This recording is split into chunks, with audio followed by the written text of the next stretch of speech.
Okay, good morning everybody. Welcome to our panel discussion on employer branding.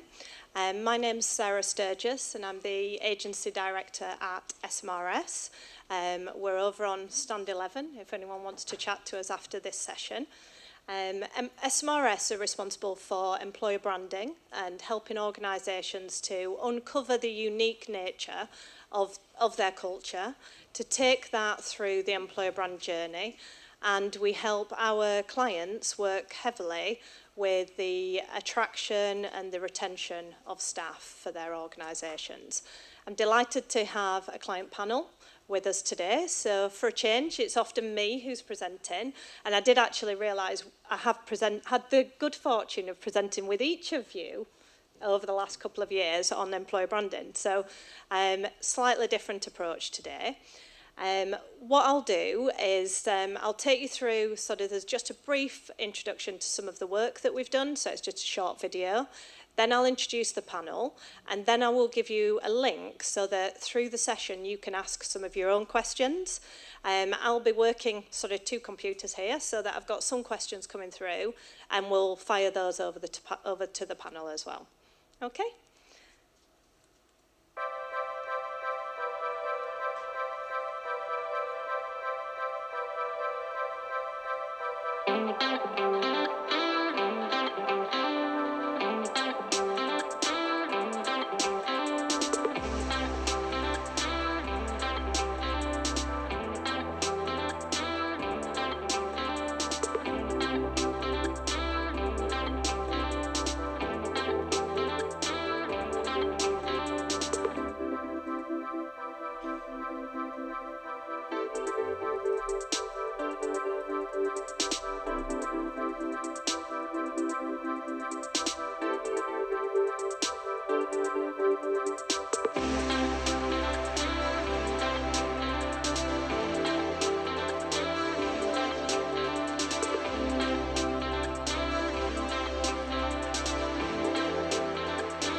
Some of the clients that we've worked with over the years are here, and then I've already introed myself, so I'm going to move on now to intro the panel. So if each of you wouldn't mind doing your own intros. So today's panel, first of all, Eunice, first on the mic. Hello everyone, my name's Eunice Clements-Tweedy, definitely the longest name on the panel today, and I work for the Lego Group and I'm Global Head of Talent Acquisition. I've got about 20 odd years in TA. I absolutely adore it. I don't want to do anything else for the next 20 years, but my total passion is around connecting company's brand to the people brand and adding a bit of magic and really do some storytelling in the marketplace. Thank you. Hi, I'm Sam Ramsey. I am the UK Head of Resourcing at Balfour Beatty. Actually, Eunice used to be my boss when I was at Vodafone. We're all very close. I spend a lot of time in organisations doing transformation in resourcing and TA functions with a big focus on employer branding. So that's something I'm hugely passionate about. Thank you. Carl? I'm Carl Duplessis. I'm currently doing HR transformation in the NHS, previously being a Deputy HR Director in the NHS. I guess I'm all about people, attracting, retaining, developing people, but I think a little bit different for me is I've done public, private, almost all the sectors you can do, so I bring a broad range of skills, so that's me. Thank you, Carl. Hi everyone, I'm Rob Devlin and I work for mydentist. We're the UK's largest dentistry healthcare provider. Like the panel, absolutely love what I do. I've been on a 3-year journey with the business, helping develop their culture and really transform their employer brand. So yeah, looking forward to talking to you about it today. Brilliant, thank you. So if you'd like to go to the Slido URL there, Obviously, if anyone wants to put their hand up and ask a question directly, well, you can do it that way, but this also allows us to capture a lot of your questions. And one of the things that we'll be doing after the event as well is collating those and producing a white paper on a lot of the feedback. So you might want to sign up for that as well. So you just need to go to that URL and use the code. I've got a few questions to get us started, so I'll start with those if that's okay. So you'll be passing the mic along, if that's all right. Don't fight over who answers first. So the first question was, how did you convince your business to invest in employer branding? And since you've got the mic, do you want to start with that, Rob? Sure, yeah. So our business is quite unusual. So we're a group of 700 what previously were independent dental practices. And our model is, again, unusual because all the dentists that work for us are associates. They're not employed by the business. And when I arrived a few years ago, when I was talking to the exec team, one of the big conversations we were having was that there was a real lack of belonging. So when you went round the 700 practices and you talked to the dentists or the nurses or the people that are providing this fantastic care about, why they're doing it and how they felt connected to our employer brand, it was just absolutely evident that there was no connection at all, because one day they were working for, Dr. Devlin, the dentist, and the following day they were bought out by my dentist. The practice was painted teal, and no work was done around really aligning them to that brand feeling. So it was through a lot of conversations with the exec about, what would the benefits be to our patients if we could transform that feeling and capture the imagination of all 7,000 of our employees to feel a really strong, passionate connection to my dentist and to our culture. And it's through that ongoing conversation with the exec and with our investors and with Sarah's support at SMRS that we managed to secure that funding. And I think it's fair to say it started off very much in recruitment. So it's about how can we, attract more dentists and nurses to work for us. But it's become something much bigger and much more profound. It really has been about creating our purpose, our values, and ultimately creating our culture, which, is really, really shaping the way we're transforming dentistry and providing patient care. So that's kind of my story. Brilliant. Yeah, Eunice, would you like to continue on that same question? So how you engage the business? Yeah, so I've been at the Lego Group about 5 months, and I'll share two things. So at Lego, we've never done our employer brand, which is extraordinary because our brand is pretty much loved and recognised globally. So we have slightly different discussions. So I'm discussing with the leadership team around the value of doing our employer brand, because we rely on so much of our consumer brand. I think our people brand is a different kind of proposition. So we have no problem attracting tens of thousands of applications a month, but we only recruit 2% of those applications. So my view is around recruiting and attracting the right kind of quality candidate, addressing some of our regional challenges, and we don't tell the marketplace half the cool stuff that we do. Like the other week, we had a doggy park afternoon for our employees. We have an amazing wellbeing program where everyone ends up in the meditation room. We have yoga every day. And we just don't share our stories, our benefits. And I think if we did, I think it would be super powerful. So we're in a slightly different place than you are. But I've also said to Lego, you should never do your employer brand straight away if you're new to the business. And I was just sharing to Sam, you've got to date the business a little bit. You've got to get under the skin before you enter into kind of like a marriage. And that's when you do your employer brand. So I've said probably about 6 to 12 months is when we start really amplifying and looking at our employer brand. So it's slightly different to you. Yeah. Sam? At Balfour, I've done things slightly differently. So in organisations, I tend to find it's very difficult to sell an employer brand to an organisation where you attract a lot of people and you make hires. So they kind of then go, oh, okay, so what's the point? Because we're actually able to hire, so I don't really see what the problem is. And it's all very well and nice when you've got HR folks saying you've got to be the right quality of people and actually from a bottom line perspective and from a business perspective, sometimes they're like, meh, I feel like I've got hires, so I'm fine. So actually the best way that I've done it is be able to do it kind of by stealth. So you take pockets of major issues that you've got rather than trying to tackle the entire piece. So we had a particularly difficult skill set within our organisation, which is notoriously difficult to recruit for. We tested an approach, which would be like a mini employer brand. We're able to deliver really great results on that, and then everyone was like, oh, that's kind of cool, can we do this somewhere else? And so I tend to try and do it where you find a real issue, you solve that, and then you don't really have to sell it anywhere else because the business sells it to itself. And that tends to be how I engage the business in it. And it worked effectively for you? It did. We now have a new employer brand. Yeah. Carl, do you want to add to that? What I'm going to add is, I mean, NHS is totally different to, kind of a lot of private companies and what have you. For me, it wasn't so much about the recruitment, because we've got a captive audience. It was about the retention. It was about building the brand and the engagement with the staff, and a good EVP will do that. Because ultimately, all we're doing is stealing from other hospitals. I don't know how many people know what the NHS is like, but we're a lot of hospitals all going after the same people, and we just needed to stand out. But the big thing was about how it made the staff feel and stopped them leaving. And when they went out to look for other jobs, they'd see our brand and go, well, actually, I'm in a nice place already. We're also a trust which is totally different. So the trust I did it for was London North West. It's big, it's hard, it's tough, it's a hard place to work. And there's other trusts which are easier and nicer and smaller and more compact. And so we had to be honest if you want to work in a place. So it was the honesty there.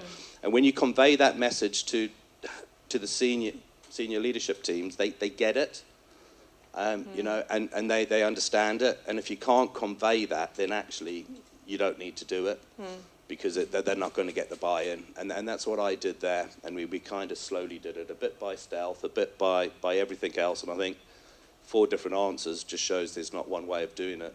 Yeah, definitely. And that links in nicely to another question, which was around leadership engagement. So when we've been working with organisations, we're very focused on ensuring that the development of the employer brand is something that's connected with the marketing teams, but also the leadership team within an organisation as well. Because you really risk it getting derailed at some point in the process if that support's not there. What are your stories around leadership engagement? I almost lost my job. And I think it's because we were in the exec team meeting, the board meeting, and we did the presentation. And it's new. I mean, people in the NHS, they're back on the NHS brand, and it's not something they've had to do. And so when we were showing them all these creative methods and options for them to choose from, everybody got really personal. And they'd stop thinking about, actually, it's not for them. We're not trying to hire you as a CEO or a director of the board or what have you. It's for the staff. It's for the nurses. So when I told them that all their opinions didn't matter, I was kind of put in my place very quickly. But it was an honest conversation with them.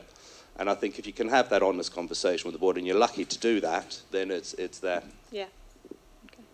I've got a great example as well. I didn't lose my job. So I almost lost your job. So I worked for an FMCG before Lego called Kerry Group, and they do really cool food and beverage and ingredients, etc. And I joined them a few years ago when they were in a whole heap of trouble, and we were having to insource our recruitment practice and build everything from scratch, which as a TA leader, as many of you know, is an absolute dream. But I knew we could not get to our employer brand for a little bit because we had the hygiene factors to administer. So I spoke to the leadership team and I said, this is what I'm going to do with the team for the next 12 months, but I will come back to you in 12 months' time and I'll ask for a bit of money and a bit of your time and a bit of resource. And they were very sceptical. It's an Irish-based business. The board was white, male, Irishman, very difficult to convince, no social presence, didn't know what LinkedIn was. And they were hugely sceptical of me coming up and saying, yep, we're going to fix it. So the months ticked past and I did what I said I was going to do, so built that trust and that respect. And I kept dropping in the whole employer brand, EVP part. And when the time came, the 12 months ticked over to 12 months and one day, I went to present to them again. And I said, do you trust me now? And they said, yep, but do you understand what we're going to do? And they said, yes. We're a little bit scared. And I said, we'll do this shoulder to shoulder. And we did our employer brand with Sarah and the team, with the leadership team. And we asked them to do some really crazy stuff. And they trusted us. And we did some really cool stuff. And we had a fantastic employer brand. So go early, go softly, but deliver on your commitments, I'd say. Yeah. Yeah, I totally agree with what Eunice said there.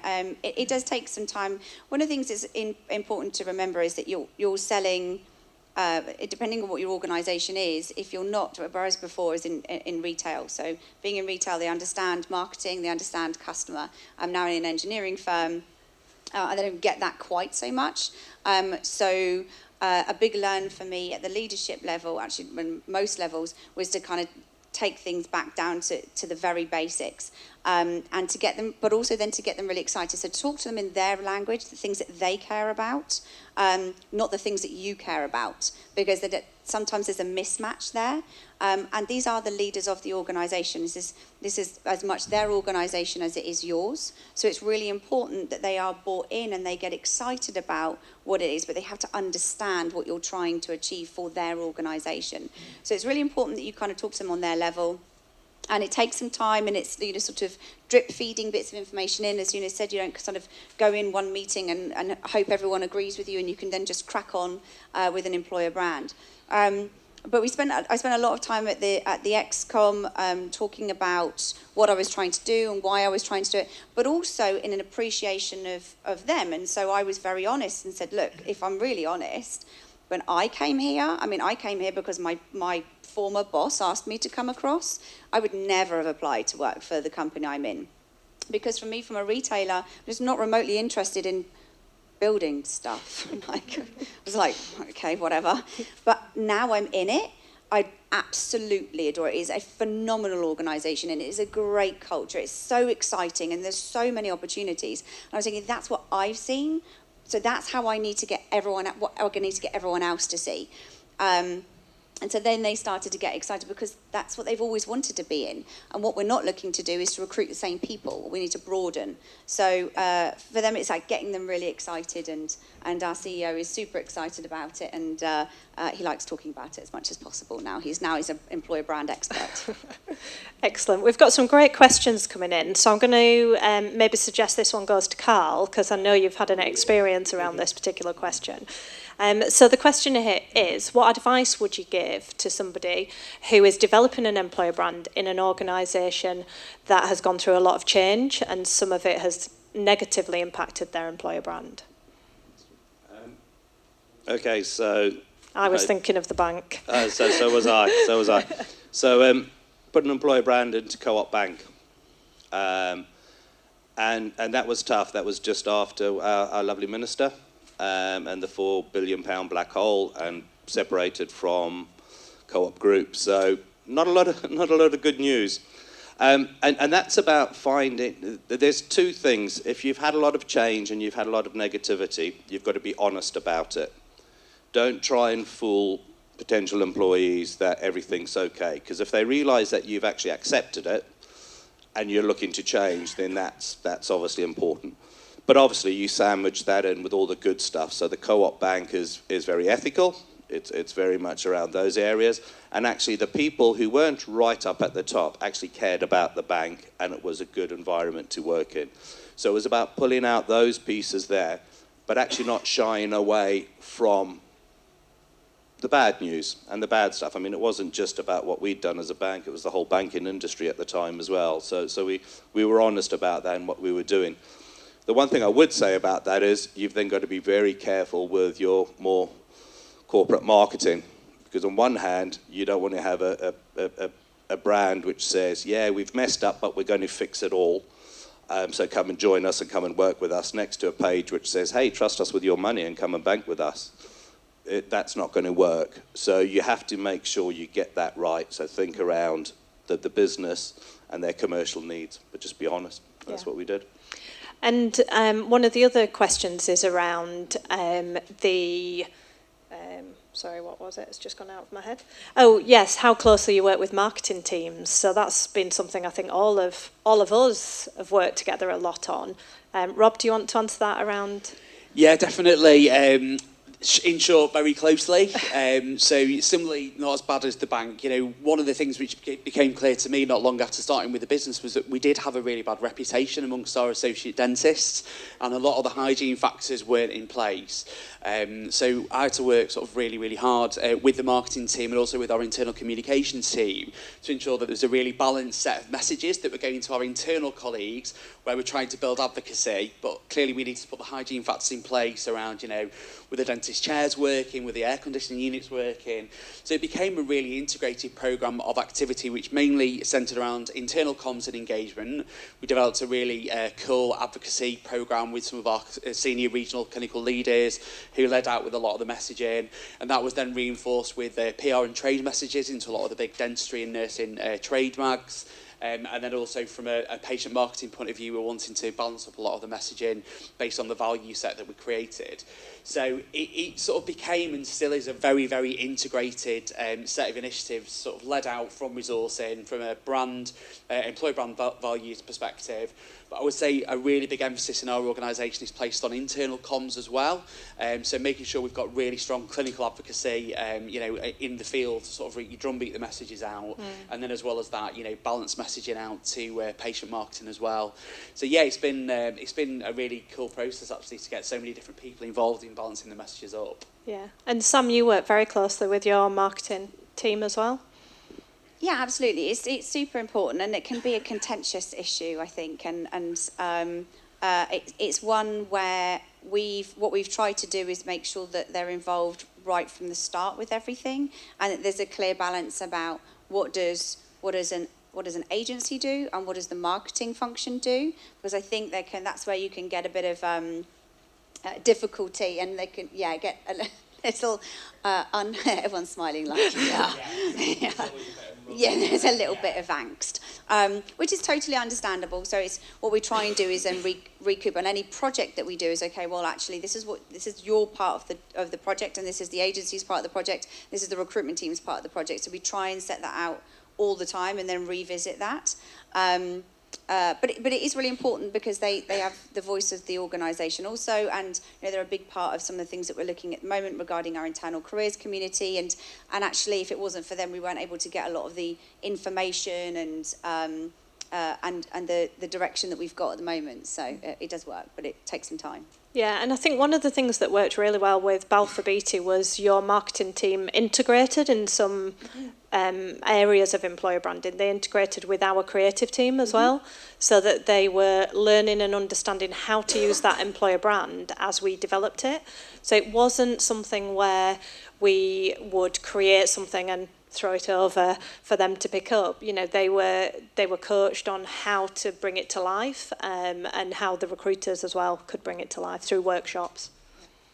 So I have a great question yet, and I'm going to hand it to Eunice, I think, which is, what have you not done that you would love to do?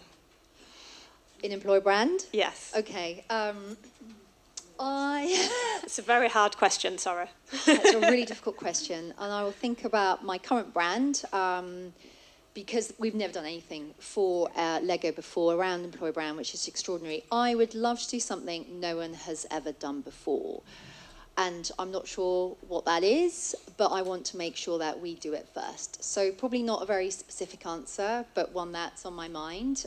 Something that we did do at Kerry Foods, which I don't think anyone else has done, is we body scanned some of our employees, and we made mini models of them, and then we embedded them into their people stories. So real life mini figures, and I've got one at home. The children tend to move it around the house, which is a little bit disturbing, but it is 100% accurate. And I think the guys who were doing the body scanning worked on films like The Hobbit and The Lord of the Rings to do kind of the big kind of scenes. And I think that was a first, certainly for our industry. Yeah. So that, definitely a first for us as well. Yeah, and that was super cool. But I want to take it up like 1,000% with Lego and do something really unique. So maybe next year, this time, I'm hopefully being able to share a little bit more detail about that answer. Excellent, thank you. Sam, anything for you? I was hoping you might It is a very hard question. Yeah, it's a really hard question. Is there anything I haven't that I would really want to do? do you know what? I don't have anything in my mind that I specifically want to do. It'll probably that I just come up with something at the when I need. Yeah, there's nothing that's burning. I'm sorry. You will ring one day. Yes. Yeah. I'll keep you on the next question then. So the next question is around how you've flexed your employer brand for different audiences. So the question came through as potentially for a tech audience, but that could be, I assume, for graduates, apprentices, something like that.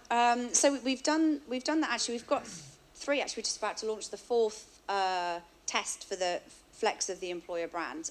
Bearing in mind we only completed it earlier this year. So it's really important that you understand. So this is the difficulty is that people work so hard to get an employer brand. You then all the building of it, then the launching of it, and everyone goes, okay, awesome, that's done. And it's like this. It's never done. It's the constant evolution of that. And actually, and generally, as an organisation, when you get an employer brand, it is something that is essentially a one-size-fits-all. So there has got to be elements of it that changes depending on the audience in which you're talking to.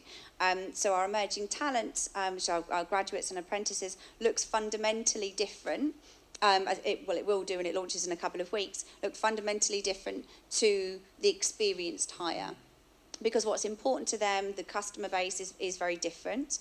Actually, it doesn't have people in it. It's all CGI and quite fun. We also then did a slightly different element for our tech. And it is kind of based of the same employer brand, but it looks more, it's more tech orientated and the creatives. And actually what was different about that element is that I know that, or we all know that from a tech perspective, developers and so on and so forth are interested in hearing what other developers, other like-minded people have to say. They're not interested in what I have to say or HR or the corporate messaging has to say. So actually what we then did is we kind of reiterated the employer brand, but based on their own stories of the leaders in our organisation and what they like about the organisation. So actually the message comes from them and not from the company. So it was them first, company second, if that makes any sense. So you do need to mix it up a bit. And I think it's fair to say there's still a consistency throughout everything because it aligns to the EVP that was created. Yeah. So you keep going back to almost the building blocks, even if you want to create something that looks and feels a bit different based on that audience. Mm-hmm. And then the other aspect of it might be on location as well. So if you, for example, want to flex the employer brand because it's geographically going to a different country and how you might communicate in those particular countries as well. One of the next questions is around measurement. Now, this is something very close to our heart because at SMRS we're looking at how we measure employer brands more effectively for organisations. So we'll be launching a tool over the next couple of months to help us do that. But what's been really interesting is the research that we've been doing with a number of clients around how you're actually measuring at the moment. Do you want to give us sort of, Carl, do you want to talk about how you're measuring things? So there is the standard, the number of recruits, the engagement, all of that. In the last one I did at London Northwest, I kind of measured it by the get it factor. And that is without any pre-discussion about it, without any explanation of the brand, if you could just put it in front of your existing employees and say, this is our employer brand, and if they get it, then you know you've got it right because it's them. And so that's something that I was really keen on and did come out that, yeah, that's what it feels like to work here. That's why I want to work here. They get it. And that's what I was looking at. Of course, the board didn't look for that. They looked for all of the other ones that I've just mentioned. And of course, you go through that. And for me, the other one was where you can capture dropout because people deselect out is also important because they know it's not right for them. Everybody will keep on applying because they want a job and they need a job. But if somebody purposely drops out and you can capture that, that's hard. Depends what systems you've got in place, but that's good for me as well. Yeah. Is that the same for you, Rob? Or? Yeah, I think one of the interesting things in my experience was when I began the journey, it was very much from a recruitment point of view, but I would say now it is as much about retention, if not more about clinical retention. And what we've done is we've surveyed very, very frequently, and we've developed a really comprehensive clinical events programme. And one of our values is around a place to grow, and through the research that we conducted, it was really clear that continuous professional development is one of the main reasons a clinician is going to stay with us. So it's just constantly surveying back against the core values to ensure that there hasn't been movement within the groups that you message into, because what motivates a dentist is slightly different to what motivates a nurse, it's different to what motivates different clinical specialists. So it's constant surveying that I found most beneficial. And I think, like Carl, steering away from this sort of traditional quantitative, are we getting more career site visits? Yes.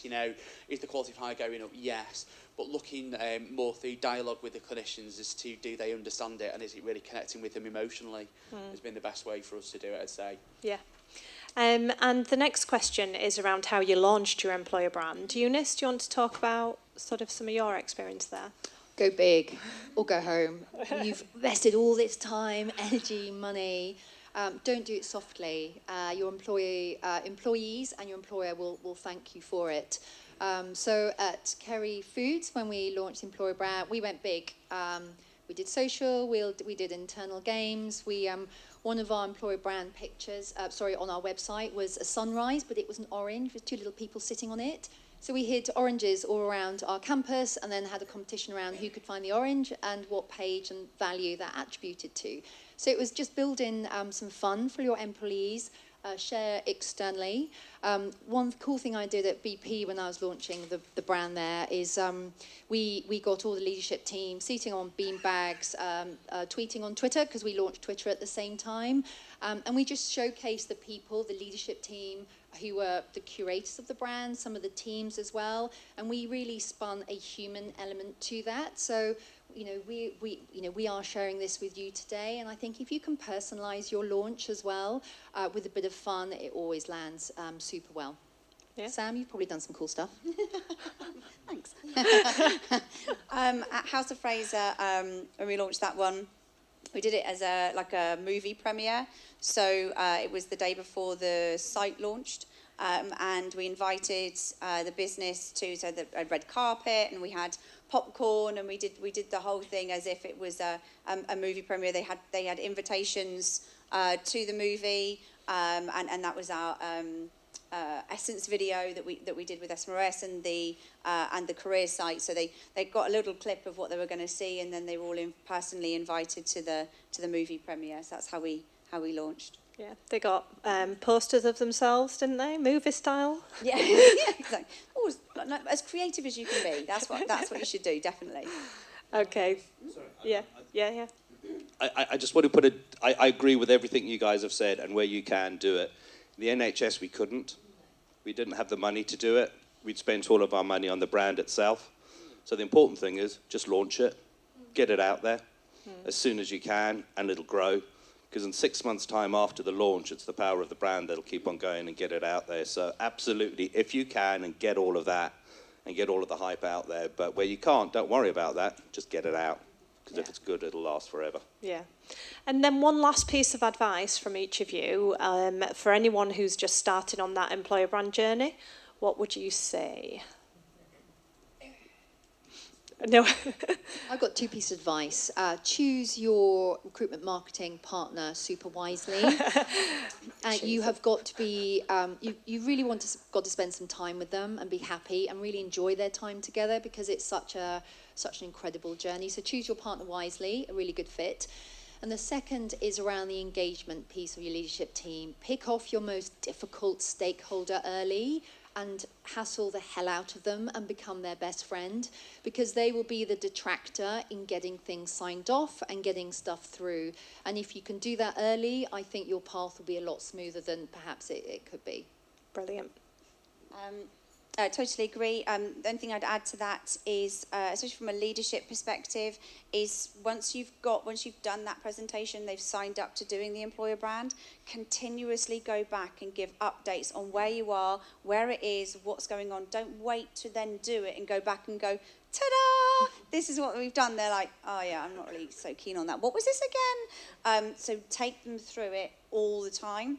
Every iteration, this is every results, so that they are with you on the journey, and then the ta-da at the end is something that they're already bought into.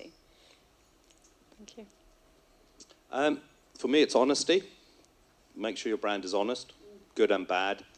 And I guess, and also don't make it personal. It's a creative thing, and we've all got our creative ideas.